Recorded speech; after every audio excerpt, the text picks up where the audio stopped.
लोकसभा चुनाव 2024 में एनडीए गठबंधन को 234 सीटें मिली, जिसमें कांग्रेस की 99 सीटें शामिल थी।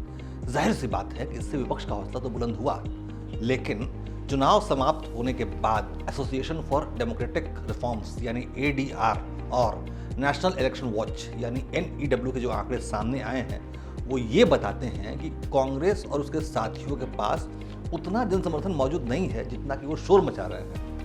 नमस्कार, उदयन में स्वागत है आपका। मैं हूं अंशुमान आनंद। हाल ही में संपन्न हुए लोकसभा चुनाव 2024 के आंकड़ों का विश्लेषण एडीआर और एनईडब्ल्यू ने पेश किया है, जिससे पता चलता है कि कांग्रेस के 99 सांसदों में से 57 यानी कि लगभग 58% सांसदों को 50% से कम वोट मिला है, यानी कि वो 50% से कम वोट लेके जीते हैं।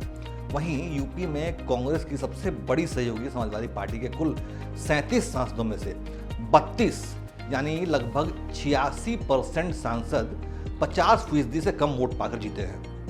उधर पश्चिम बंगाल में विपक्षी दल तृणमूल कांग्रेस से जीते हुए 29 सांसदों में से 21 सांसद यानी 72% सांसद 50% से कम वोट पाकर जीते हैं। वहीं तमिलनाडु में एनडीए गठबंधन के सहयोगी डीएमके के 22 में से 14 यानी 63% सांसद 50% से कम वोट हासिल करके जीते हैं। इन आंकड़ों का मतलब ये है कि कांग्रेस, सपा, टीएमसी और डीएमके जैसे दल महज कुछ ही वोटों के मार्जिन से जीते हैं। यदि भारतीय जनता पार्टी इन विपक्षी दलों के खिलाफ थोड़ा भी और जोर लगाती तो उनकी हवा खराब हो सकती थी। इसके उल्टा देखें, भाजपा की तरफ जरा नजर डालें तो भाजपा ने लोकसभा की 240 सीटें जीती थी, जिसमें से 75 यानी 31% सांसदों को 50% से कम वोट हासिल हुए। यानी भाजपा में कमजोर सांसदों की संख्या बेहद कम है, सिर्फ 30% है, जबकि बाकी पार्टियों में वो 70%, 72% सांसद जो है वो बहुत कमजोर हैं।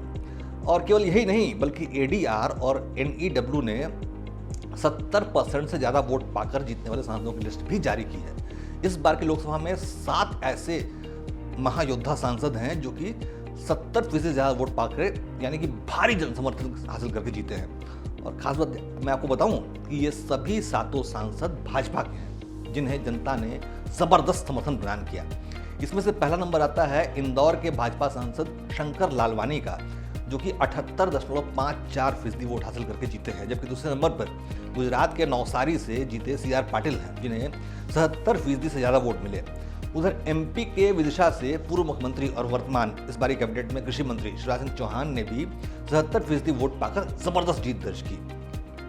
गुजरात की गांधीनगर सीट से गृह मंत्री अमित शाह ने भी 76.5 यानी 76.5% वोट पाकर बम्पर जीत उनको ही मिली। त्रिपुरा वेस्ट से विप्लव देव को 72.85% वोट मिले, जबकि वडोदरा के सांसद हेमांग जोशी को 72.4% वोट हासिल हुए। उधर पंचमहल से सांसद राजपाल सिंह महेंद्र सिंह यादव को 70.22% वोट हासिल हुए। ये सभी भाजपा के सांसद हैं जिनको बड़ा समर्थन हासिल हुआ। और खास बात यह है कि 70% वोट हासिल करने वालों में विपक्षी एनडीए गठबंधन का कोई भी नेता मौजूद नहीं है, बल्कि इसके उल्टा ही हुआ। कांग्रेस के 3 तो सांसद ऐसे हुए जिन्हें 30% से भी कम वोट हासिल हुए। इन आंकड़ों पर बहुत निगाह डालें, इनका एनालिसिस करें तो अब पता चलेगा कि एनडीए गठबंधन के सांसदों की संख्या में जो वृद्धि हुई है वो रणनीतिक तौर पर तो सही है। भले ही उन्हें वोट कम मिले, लेकिन जीत तो हुई है ना, उनको चुनाव सर्टिफिकेट मिला है जीतने का, इसलिए जीत तो हुई है।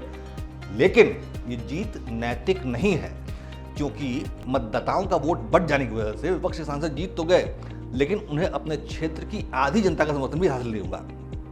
इन हालातों में देखें तो विपक्षी गठबंधन को अपनी जीत का जश्न मनाने और संसद में बेवजह हंगामा करने की बजाय आत्ममंथन करने की जरूरत है, क्योंकि अगर विपक्ष बेहद थिन मार्जिन से इतनी सीटें पाकर अहंकार में अंधा हो जाएगा तो वो कभी भी केंद्र में अपनी सरकार बना नहीं पाएगा।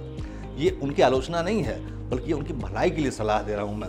हालांकि आत्ममंथन की जरूरत भाजपा को भी है, क्योंकि अगर भारतीय जनता पार्टी ने सिर्फ पीएम मोदी के कंधे पर रख के बंदूक नहीं चलाई होती, सिर्फ पीएम मोदी पर पूरे चुनाव का जिम्मा नहीं छोड़ा होता और खुद भी थोड़ी कोशिश करते भाजपा के नेता जो स्थानीय स्तर पर है, अगर वो अच्छे उम्मीदवारों का चयन करते या फिर मतदाताओं को बूथ पर लाने का प्रयास भारतीय जनता पार्टी के कार्यकर्ता और ज़्यादा करते, तो शायद 2024 की तरह 18वीं लोकसभा में भी 2014 और 2019 की तरह बीजेपी को अच्छी और बड़ी जीत हासिल होती।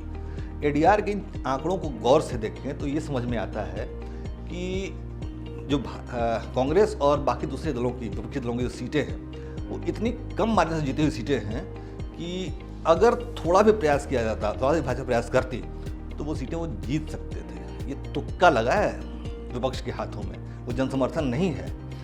और अगर आपको एडीआर की ये रिपोर्ट देखनी हो तो आप नेट पर सर्च कर सकते हैं। हमने उस एडीआर की रिपोर्ट को पढ़ा, उसमें से डेटा निकाला, उसको एनालाइज करके आपके सामने पेश किया है। इस तरह के एनालिसिस को देखने के लिए, चुनावी विश्लेषण को देखने के लिए आप उदय इंडिया को सब्सक्राइब करें और बेल आइकन दबाना बिल्कुल ना भूलें। जय हिंद, जय भारत।